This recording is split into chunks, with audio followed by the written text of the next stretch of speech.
நீங்கள் பார்த்து கொண்டிருப்பது நியூஸ் 20D தமிழ் உண்மை செய்திகள்.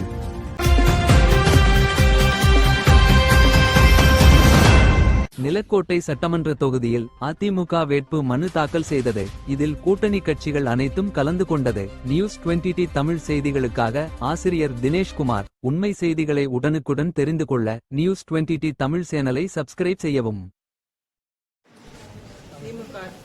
திமுக ஆட்சிக்கு வந்த பிறகு விலைவாசி உயர்வு, சட்டம் ஒழுங்கு பிரச்சனைலாம் அதிகமாக இருக்கு. சொத்து வரி உயர்வை ஏற்றிட்டாங்க.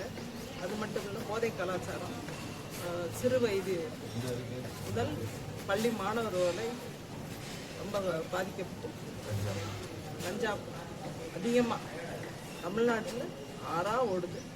அது மட்டும் இல்லை,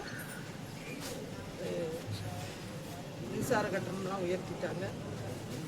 ஏழை எளிய மக்கள் இதனால் கடுமையாக பாதிக்கப்பட்டிருக்காங்க.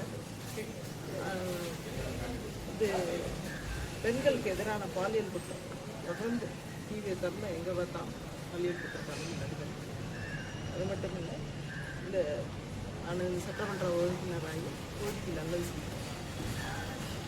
அதனால் மீண்டும் எடப்பாடியார் முதலமைச்சராக உறுதி நான் ஜெயிச்சோடனே என் மக்களுக்கு நல்லது பண்ணப்பட்ட தொகுதி மக்களுக்கு.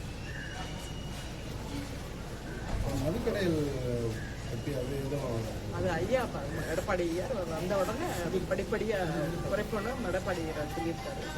ஆமாம், அது வந்து கண்டிப்பாக வந்து அவங்க சொன்னதை நிறைவேற்றுப்பாங்க. எடப்பாடி கண்டிப்பாக முதலமைச்சராக வந்து